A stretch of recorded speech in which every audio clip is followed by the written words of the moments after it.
Open your Bibles to 1 Samuel 29 if you haven't already.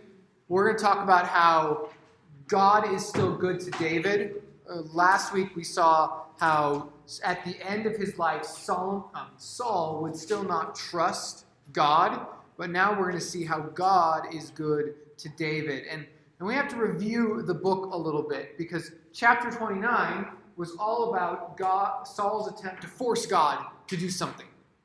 He wanted an answer. He wasn't getting one. He saw and was terrified of the Philistines, and he tried to force God to answer him in the way he wanted. He got rebuked by the spirit of Samuel. But before that, we kind of have a little bit of a problem because it does get a little confusing as we go through these chapters because the timeline is kind of off. Right? If you recall, back in chapter 28, verse 1, that we had, in those days the Philistines gathered their forces for war to fight against Israel. And Achish said to David, "Understand that you and your men are to go out with me in the army." David said to Achish, "Very well, you shall know what your servant can do." And Achish said to David, "Very well, I will make you my bodyguard for life." It was this whole terrifying situation as David finds himself having to serve the Philistine king and actually go into war against his people. But the very next thing that happens is it shifts to Saul. There's a reason for this. Chronologically, everything's out of order. So let's redo the story chronologically just to help understand, and then we'll talk about why it's not in that order. But if you go back to chapter 27, we saw how David fled to the Philistines. David said in his heart, verse 1, "Now I shall perish one day by the hand of Saul. There is nothing better for me than I should escape to the land of the Philistines. Then Saul will despair of seeking me any longer within the borders of Israel, and I shall escape out of his hands." David gave up trusting in God to get him out, and so he freaked out and took off running towards the Philistines and lived in Aphek there with Achish, the king of, the Gath. He went to Gath and lived with Achish, the king of Gath. Now, after all of this, 28, 1 through 2, David is called to go to war. But then it jumps away, and it actually comes back in chapter 29, where we are here. Now the Philistines had gathered all their forces at Aphek. So basically, before, the king of Gath told David, "Come, let's go and fight." Then in chapter 29, verse 1 is where they're staging to get ready to fight. Then chapter 30 happens, actually, where while David is here in 29, back at home in Ziklag, his wives and children are being captured, and along with all the wives and children of his men. Then it's 29 verse 4 and following takes place at the same time. So maybe those should be on top of one another. You could write that. But it happened at the same time where David is being rejected from the Philistines. That's the story we're going to see today. And then as that's happening, David returns back home in 30, 10 through 20, and goes after the Amalekites who took his children and wives. Then while David is down going after the Amalekites, maybe these two should be on top of each other as well, then we go back to chapter 28 where Saul sees the great just swarms of soldiers and is terrified. Can't get an answer, and so goes to the medium at Endor. Great battle takes place, and in chapter 31, Saul dies. Now, I know, spoiler warning, he dies at the end of the book, okay? This is not the order that's in the Bible, right? And you sometimes have to go, why isn't the writer of Samuel putting it in chronological order? Why is he jumping back and forth like this? And it's more to give a specific theme, because the books of the Bible are not just history. They are true history, but they also have a specific point they're trying to get across. They're trying to show you what God is doing. And specifically, 1 and 2 Samuel is all about how David is the promised king, but not because he's better than anyone else. So here in chapter 29 and 30 is trying to tell us why David is not at the battle with Saul. As we'll see, that he is probably even planned to come to Saul's rescue, but he could not seize the throne.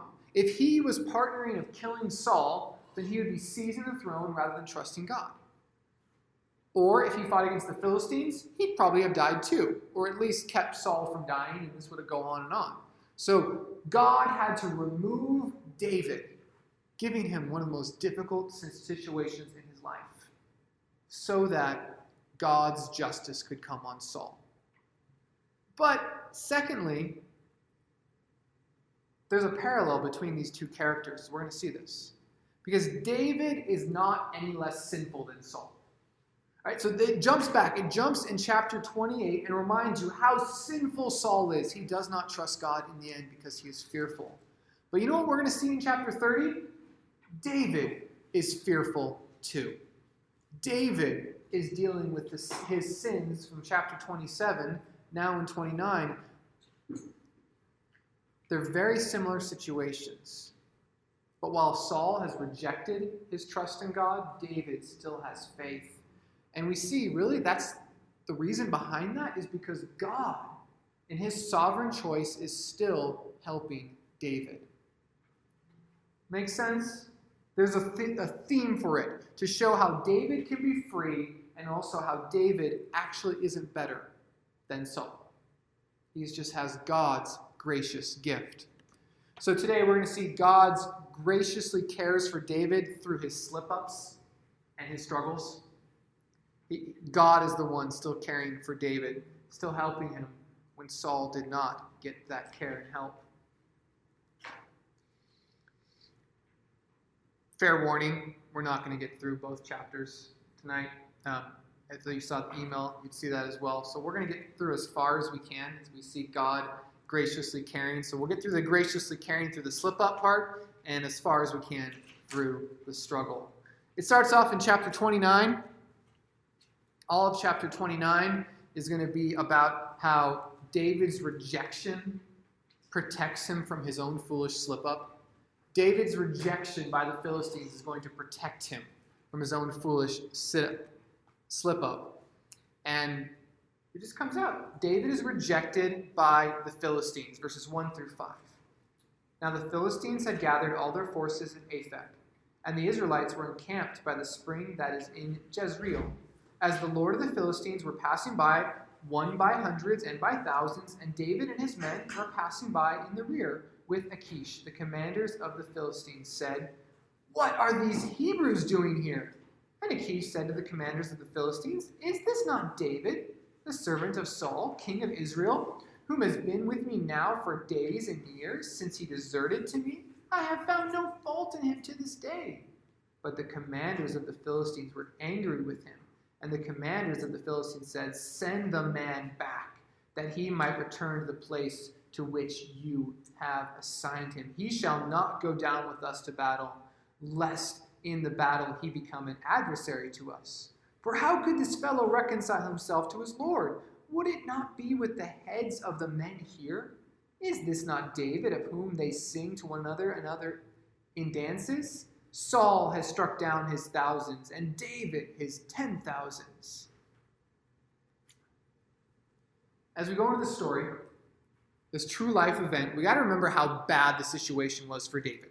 Okay, this is not a good situation, even though it kind of seems pretty good at the front end. But right now, David is with the Philistines, Israel's enemy. Now, quick reminder, we talked about these guys right when we started the book of 1 Samuel. But just as a way of reminder, the Philistines were immigrants from the Greek islands. There's actually writings from Egyptians that we've been able to translate from hieroglyphics that said that King Ramses III propelled a group called the Sea Peoples.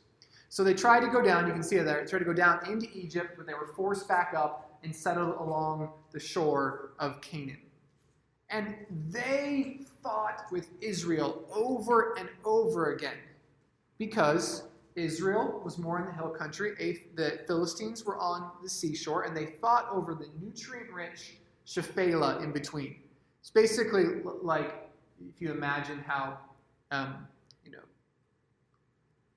wouldn't say we fight over it, but there is some conflict of interest between Northern California and Southern California over the Central Valley and all the produce that comes from there. And there's a little bit of competing interests sometimes between the different state senators and representatives because this is a valuable area, but we all want our fruit and vegetables really cheap, right? And so some fighting takes place over which part of the state can get which deals. Or sometimes other states, too, get in on that. They fought over recently, which brings them then here, once again, to the city of Aphek. This is Aphek, a beautiful little green area up on the hill, an important city for the Philistines.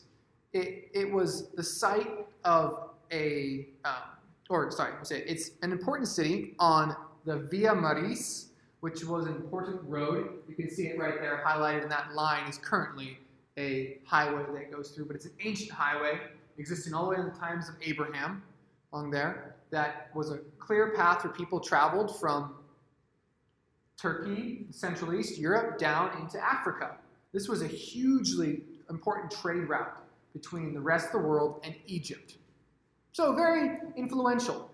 It's about 30 miles from Gath, where David was, and about 40 miles from Shunem, where Saul faces the Philistines. So this is the staging ground. And it had really historical significance too, because Aphek wasn't just an important Philistine city, it was the site of a huge defeat of Israel. Back in 1 Samuel chapter 4, we won't read through all of it, but if you recall in 1 Samuel 4, there's this really big battle between the Philistines and the Israelites. The Israelites lose, and so they come up with this clever idea. They're like, how are we going to win? They go and get the Ark of the Covenant and say, let's bring the Ark of the Covenant into battle, and then God has to have us win. Instead of repenting of their sin, they just go on in and remember verse 6 through 8 of chapter 4. When the Philistines heard the noise of the shouting, they said, what does this great shouting in the camp of the Hebrews mean?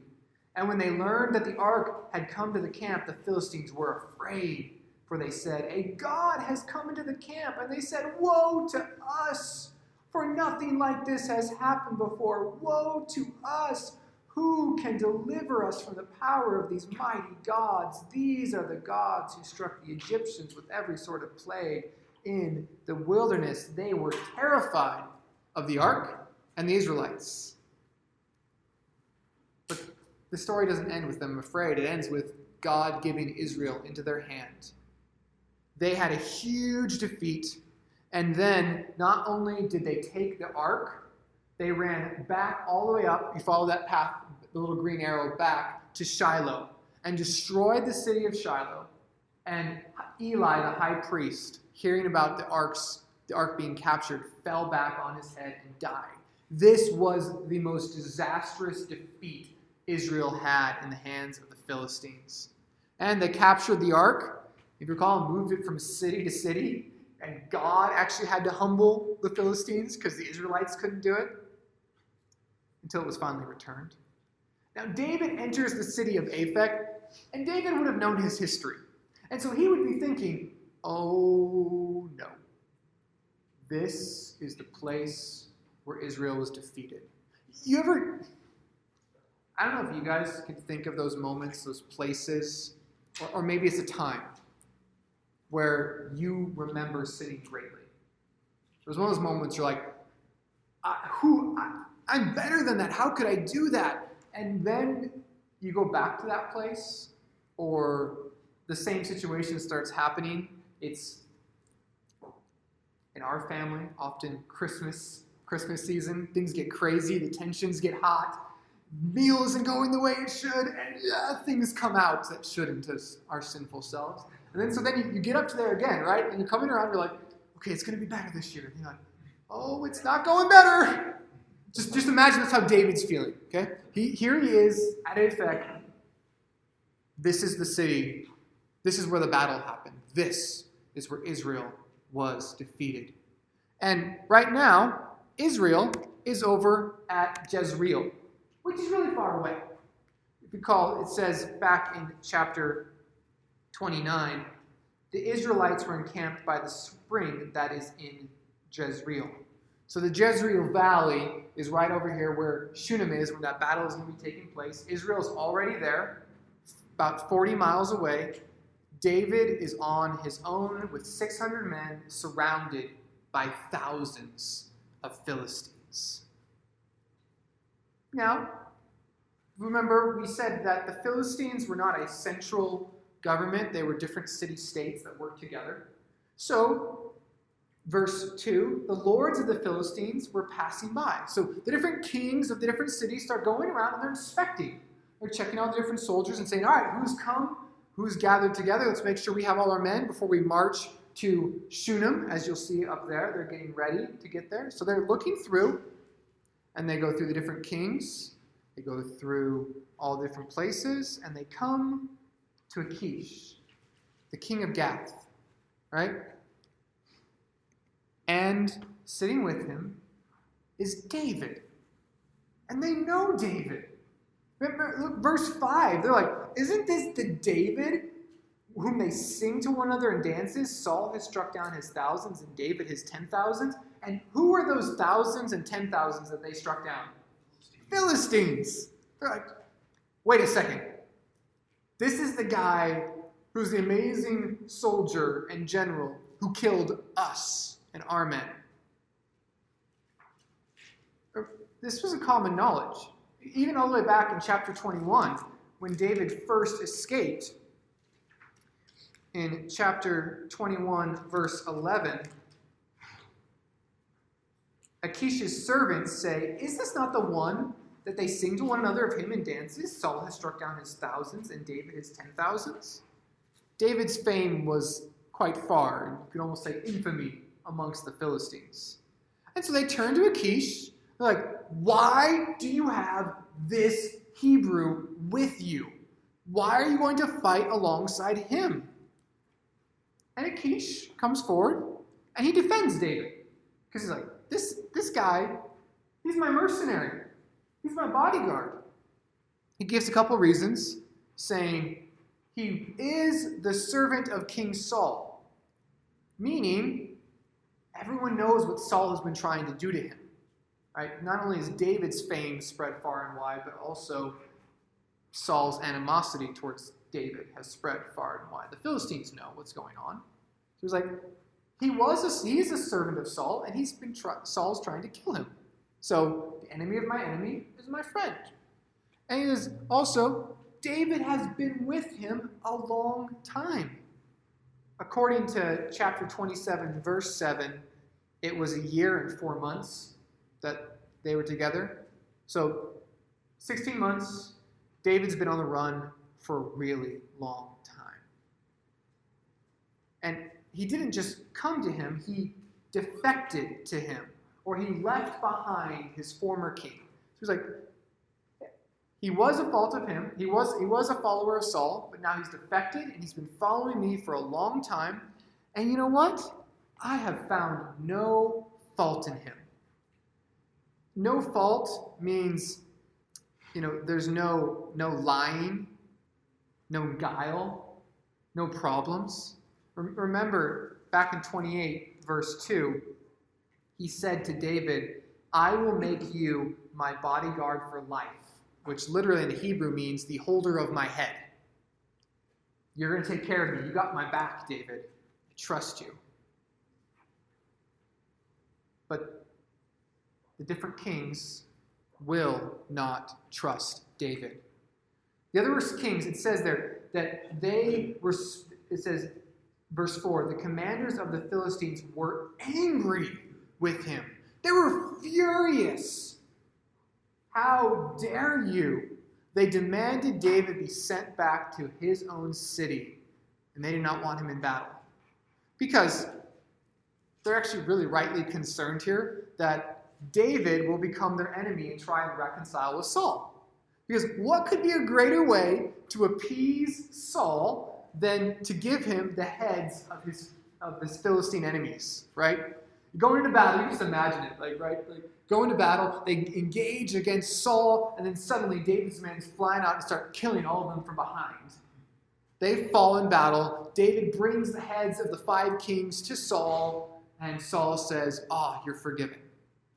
Now, we know that would never happen because David has done so many things to Saul to try and reconcile, and Saul refuses. But they don't know that. And David's been lying this whole time, right? In chapter 27, verse 8, it said, David and his men made raids against the Gershurites, the Girzites, and the Amalekites, for they were the inhabitants of the land of old, as far as Shur, to the land of Egypt. In verse 10, when Achish asked, where have you made a raid today? David would say, against the Negev of Judah, against the Negev of the Jerahmeelites, and against the Negev of the Kenites. So was David telling the truth about who he was attacking? Nope. Was he actually supporting the Philistines? Nope. Achish might have been able to tell his own servants, trust David. But now he cannot overrule the other kings. They know something's up. And in fact, they're right. So with this rejection, Achish has to send David away, though at the same time, David is still trusted and respected by Achish. It's just amazing. Verses 6 through 10. It's God's hand at work here, right? Then Achish called David and said to him, as the Lord lives, you have been honest, and to me seems right that you should march out with me in the campaign. For I have found nothing wrong in you from the day of your coming to me to this day. Nevertheless, the Lords do not approve of you. So go back now and go peaceably, that you may not displease the lords of the Philistines. And David said to Achish, but what have I done? What have you found in your servant from the day I entered your service until now, that I may not go and fight against the enemies of my lord the king? And Achish answered David and said, I know that you are blameless in my sight, as an angel of God. Nevertheless, the commander of the Philistines have said, he shall not go up with us to the battle. Now then, rise early in the morning with your servants of your Lord, who came with you, and start early in the morning, and depart as soon as you have light. So David set out with his men early in the morning, and returned to the land of the Philistines. But the Philistines went up to Jezreel. Remember, even though David is lying, does Achish have any clue? Nope. And he goes to explain to David why he cannot fight. And in verse 6, he swears by the name of Yahweh, says, as Yahweh lives. Now, it's so interesting. He's a Philistine king swearing by Yahweh, right? But he knows that David serves Yahweh, even though he is not in Israel anymore. Chapter 5 and 6 of 1 Samuel showed us that the Philistines had an appreciation of Yahweh because they were polytheists. They believed in Yahweh. Yahweh was one God among many. And so they said you have to do right by Yahweh if you're in the hill country, and you do right by Dagon if you're by the sea. And he uses the name of David's God to just swear by it in appreciation for David, and says, David, you have always been honest. Which shows you how good David's lying was, right? But the Lords, David, have rejected you. And I'm overruled by majority. Majority rules in this case. There are 5 kings. Only one fought for David. The other 4 said no. So David has to go. And David, in verse 8, objects in the most strange terms, saying,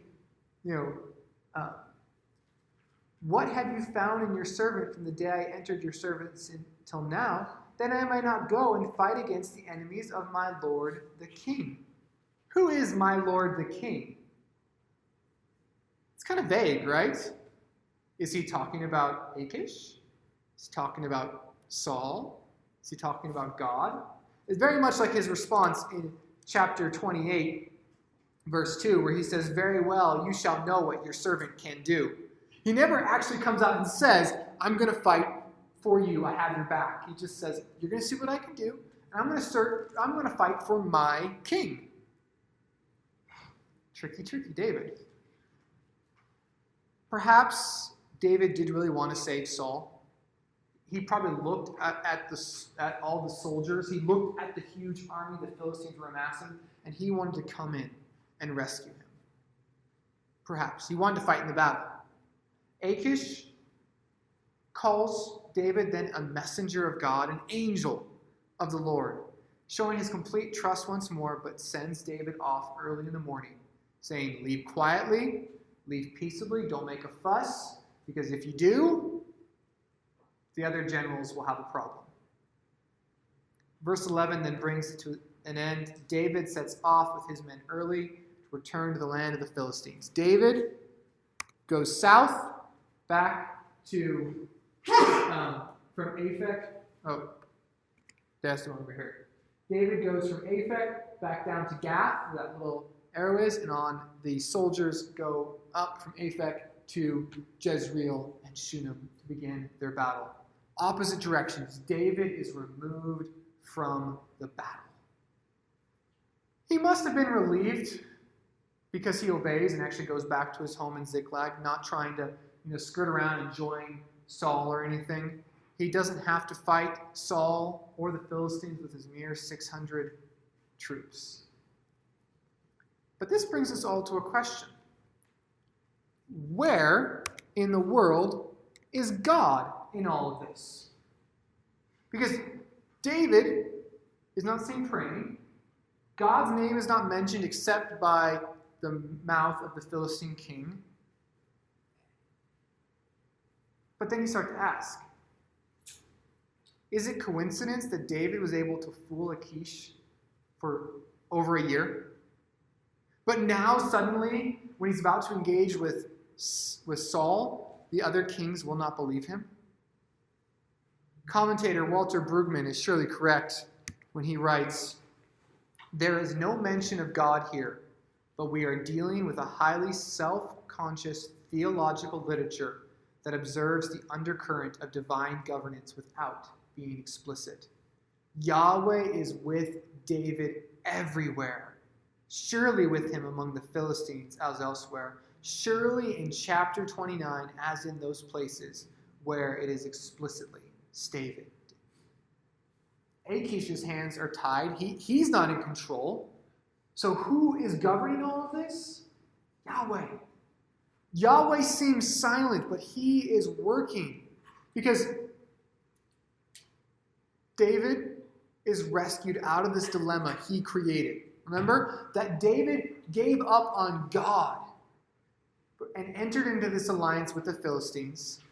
He became an officer in the Philistine army, and now his own commanding officers tell him to leave. Just like when God sent the Philistine army, when Saul was about to capture him, the Philistines invaded Israel, and Saul took off running to save David.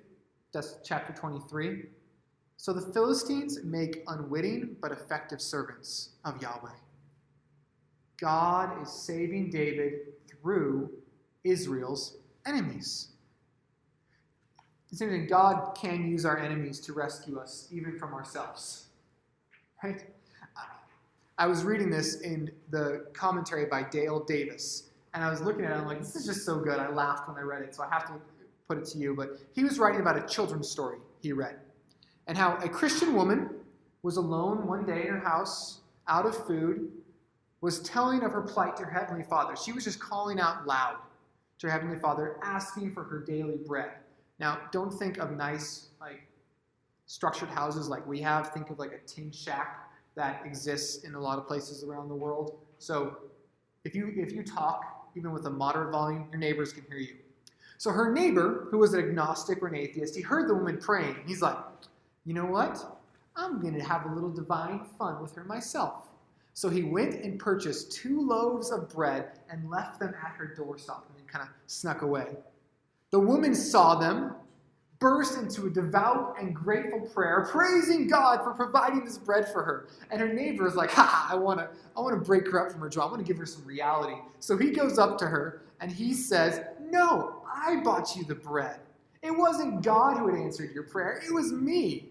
The lady responds to him and says, oh yes, it was the Lord who answered my prayer, even though he used the devil to do it.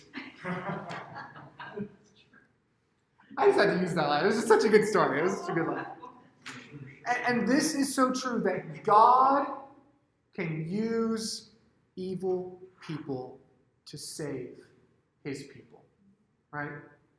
God can use people who are completely devoted to the destruction of Christians to save us and to work good in our lives.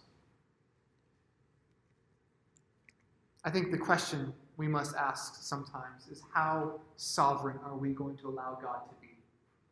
Like, how sovereign are we really going to allow God to be? It is really simple, right? It's an old one. You probably haven't memorized, but go to Romans 8:28.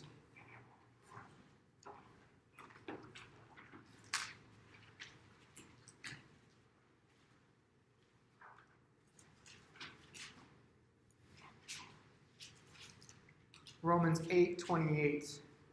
For we know that for those who love God, all things work together for good, for those who are called according to his purpose. So, how many things does God work together for good of those who love him? All of them. Everything. Now, remember, David forgot God. He got fearful, and instead of praying, he had to come up with something his own way. He went to the Philistines and got himself into a foolish predicament. Fight his own king and go against everything he's been stating about not going against the Lord's anointed, or fight against the Philistines and their huge armies. But God was completely in control the whole time. And it's not like God's like a master chess player where he sees the move made and he's like, all right, you made that move. Wasn't expecting that, so let me adjust, right? No. Isaiah 46, 9 and 10 says, I am God. There is no other. I am God, and there is none like me, declaring the end from the beginning, and from ancient times things not yet done, saying, my counsel shall stand, I will accomplish all my purpose. Did you catch that? When does God know the end? At the beginning. God knew where David would end up and how he was going to rescue him from the very beginning. God protects David. And while the promise isn't necessarily for us, this isn't a promise saying that no matter what stupid thing you decide to do, God is going to protect you and get you out of it, right? He got David out of it, but we do know this. We will be, or the same God who was able to rescue David can rescue us. That no matter where our faith will fail, he will hold us fast. Our folly is no match for the God who rescues his people.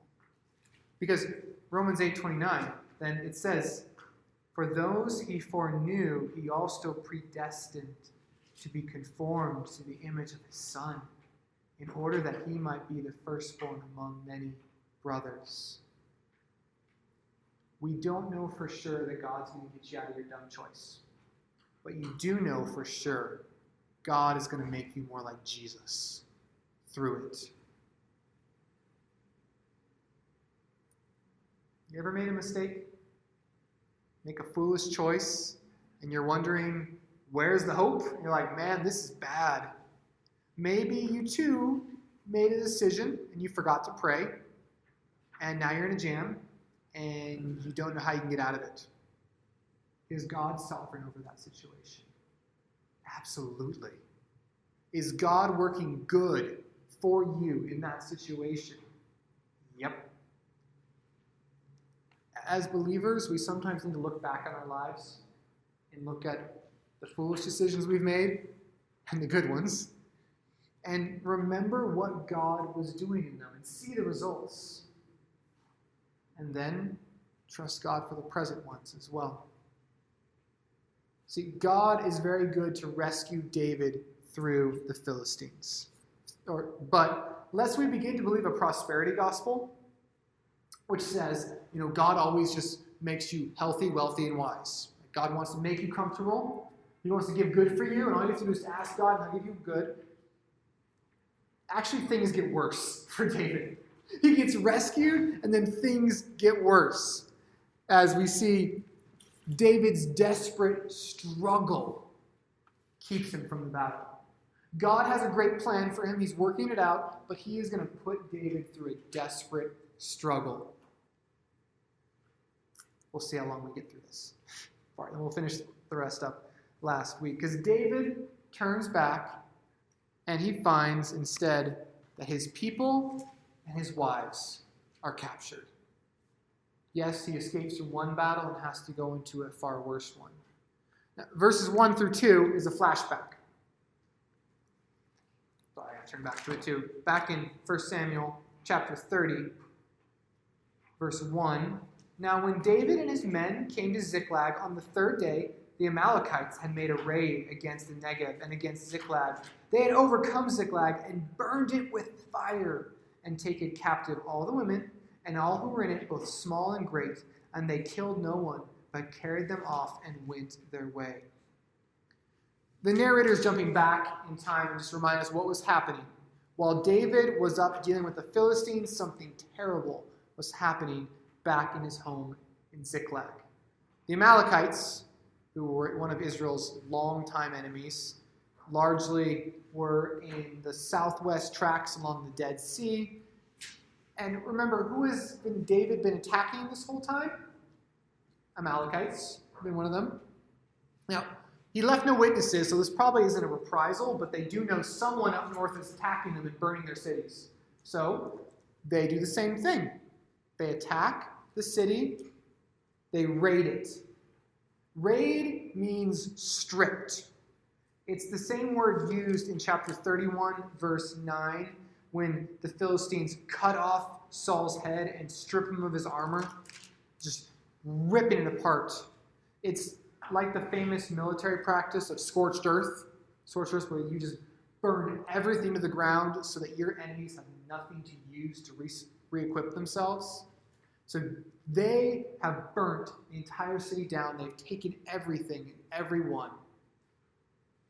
And David finds himself in worse danger. Verses 3 through 6. And when David and his men came to the city, they found it burned with fire, and their wives and sons and daughters taken captive. Then David and the people who were with him raised their voices and wept until they had no more strength to weep. David's two wives had been taken captive, Ahinoam of Jezreel and Abigail, the widow of Nabal of Carmel.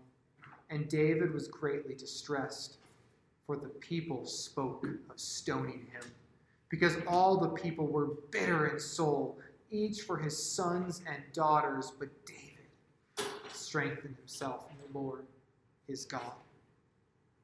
It was a 3-day journey, coming from Aphek all the way down to Gath. 3 days. Remember, they got up early the first day, and they went all day for 3 days. They are tired, exhausted from the trip, looking forward to seeing their families. You just imagine, they thought they were going to go into battle. They thought some of them would die, because with every battle, there's a pretty good chance someone in your group is going to die. They've escaped that. God has rescued them. Just imagine the joy when you experience a trial and then it's lifted and you're like, yes, I'm better. Things are better. And they arrive at home looking forward to seeing their wives and children. And what do they find? Ash. Something far more terrible. And they weep loudly. An understandable response. You can imagine just the terror they must have first faced when they are riding back, having escaped that joy, and then they see the smoke rising. They smell burning of their home. You imagine all the things that could go on, like what has happened, where are they? And they arrive, and they don't find any bodies. No one's dead, but they have no idea where their family is. It could be anyone. It could be anything. They would never see them again. There's desperation. Their families were long gone. There was no hope of tracking or figuring out who had done this. And the men started to speak of stoning David. It's easy to blame the leader for the bad situation. After all, they had to run from Saul because David refused to kill him, right? David had the chance to end all of it. And they could have lived in luxury in Israel, but David wouldn't kill Saul. Now they had been lying and serving a Philistine king. And it's really easy to revert to Job's friend's theology, right? Bad things happen to bad people, right? David, this is all your fault. You did this. We are going to stone him. But David's not the first leader, nor the last to be threatened with stoning. Moses had that same experience. Exodus 17, verses 3 through 4. The people thirst for water. And the people grumbled against Moses, saying, "Why did you bring us out of Egypt to kill us and our children and our livestock with thirst?" So Moses cried out to the Lord, "What shall I do with these people? They are almost ready to stone me." Please don't stone your leaders, okay? But God brings this about. Like, this is a desperate situation. But God brings this about in David's life to show a contrast between David and Saul. Remember when Saul faced the Amalekites and he won against them? And he disobeyed God because he feared the people. He feared the disapproval. And he refused to obey God and actually kill every last one and all the livestock. Instead, he kept some of it. Now, David has a real reason to be afraid. Saul was just afraid of their disapproval. David is fearful for his life. They want to kill him. Brugman, again, commenting on this, says, both David and Saul are portrayed as persons in deep crisis of leadership, and both are deeply at risk. What's interesting to us is that the difference of their response. Saul seeks refuge in a medium, while David inquires of the Lord. Isn't that good? It ends in verse 6, but David strengthened himself in the Lord, his God. When David's strength fails, God's strength takes over. David strengthens himself in the Lord. And we kind of know, what does this look like? Remember, back in chapter 23, David also was in a very discouraged situation. And Jonathan comes to him. Verse 16 through 17 of chapter 23. Jonathan, Saul's son, rose and went to David at Horesh and strengthened his hand in God. And he said to him, "Do not fear, for the hand of Saul my father shall not find you. You shall be king over Israel, and I shall be next to you. Saul my father also knows this." Jonathan encouraged him in the Lord by saying, "Don't be afraid. You shall be king." Perhaps now David is doing the same thing. Where he's saying, David, don't be afraid. Self, listen to the truth. God has promised to give you the kingdom, and God always keeps his promises. Many of the Psalms also provide us another clue. They begin, like Psalm 25 does, with an honest expression of doubt and despair. The Psalms are so great to read in times of suffering, all the lament Psalms, because they're very honest about the struggle and the worry, right? And it talks about how hard it is, and then it always makes a shift to start preaching a sermon to the heart. David preaches the truth of who God is, and then he says in Psalm 25, 16 and 17, "Turn to me and be gracious to me, for I am lonely and afflicted. The troubles of my heart are enlarged. Bring me out of my distresses." He prays for relief, but only after having reminded himself of what God has promised and who God is. Paul did the same thing. In 2 Corinthians chapter 1, 8 through 10, it says, "For we do not want you to be unaware, brothers, of the affliction we experienced in Asia. For we were so utterly burdened beyond our strength that we despaired of life itself. Indeed, we felt that we had received the sentence of death, but that was to make us rely not on ourselves, but on God who raises the dead. He delivered us from such peril, and he will deliver us. On him we have set our hope that he will deliver us again." God uses terrible situations, right? He uses terrible situations to cause us to not rely upon ourselves, but upon us. And it is really interesting how biology reflects this. Because one of the biggest problems when people are trying to lose weight is that they don't push long enough and hard enough. Because our bodies has generally about a 20-minute store of sugar, where it takes at least 20 minutes for you to burn off all the carbohydrates. And it's really cool. I wish I had a picture. Basically, there's long strings of carbohydrates. And your body is amazing. It just comes through and grabs the carbohydrates and rips them off one at a time from this long string. And after about 20 or so minutes, the string disappears and all your sugar supplies run out. And this is what a lot of people call when they're exercising, when they hit the wall, suddenly they're tired, right? And it's like, oh, I'm dead. I have no more energy. Well, they got to push a little bit past that. Because once you get past that wall, the body starts to go, oh, I got no more sugar. Let me start ripping apart the fats. And that provides greater endurance and strength.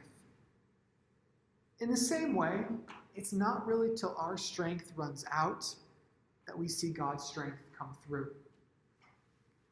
And this is such an important situation where the people there, they get to a place where they are desperate. And all they can do is cry out in grief. This intensity of grief, crying till you can't cry anymore, it kind of surprises people sometimes. Like, we're Christians. We're supposed to be joyful, right? Like, we're supposed to be okay with things. We don't need to cry. And we tend to think that if you're under such unbearable pain, that survival is impossible. But grief is natural and good in this fallen world. And sorrow at loss is not sinful. Instead, actually, sorrow is often what drives us to God. I'm very thankful for this sermon I was listening to recently by John Piper, where he says, you often get to places in your life, and you look at your life, and you just weep because it is not the way you want it to be. It's not, the plans you had have not worked out. People have not been your friends the way they should have. Family has disappointed you.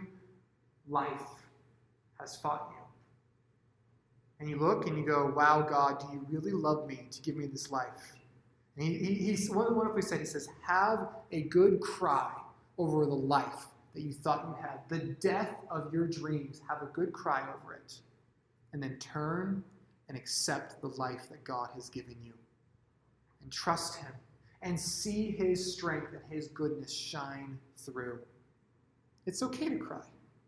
But when grief hits you, or terror, like David, over the fear of what people will do, remember, God keeps his promises, and God is working in you. He is working good for you. I am going to stop it there because the next part is long. We have a bunch to get through, so we'll come back to that next week. But again, we saw today how David was protected by God through God's enemies, and we saw how God took him from that terrible situation, relieved the pressure, and put him into another one so that he could rely on the strength that only God could provide. Let me pray for us to take a break and have some discussion. Oh Lord, I admit I do not. I do not like being pushed to the end of myself.